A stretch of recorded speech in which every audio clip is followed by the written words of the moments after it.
We've talked a lot about that authoritarian alignment of external actors.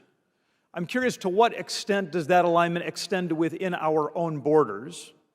To what extent has the Chinese Communist Party identified and invested in partners that seek to undermine our country from within? That was one of the great concerns we saw when I was director of the CIA. It was obvious that China had an extensive intelligence network at play through their technology, whether it was Huawei or other sales, that they were using that for intelligence. They are very aggressive within the United States now on disinformation. Putin waged a disinformation campaign. China's doing exactly the same thing, using artificial intelligence very effectively to spread disinformation and misinformation in this country. That we should never forget this information space in social media and how the Chinese Communist Party has communist-directed entities that are on every one of our children's cell phones, passing information that is deeply filtered, designed for our young people here to undermine their idea and their understanding of America and our foundational ideas. We have to take serious action there.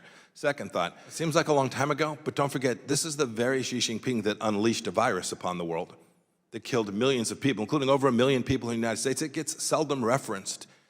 It's hard to imagine the staggering impact that COVID had on the world, and yet no one's held Xi Jinping accountable, not for the leak from his lab, which happened, but for the fact that once he was aware that he had a leak from his lab of a relatively lethal, relatively contagious virus, he foisted it upon the world. He made a decision to hide the data, to hide the information, to off the researchers, and to put thousands of people on airplanes and transit them across the world with the death and destruction and the economic harm that followed from that. This is the very same Xi Jinping that is working here in the United States against us.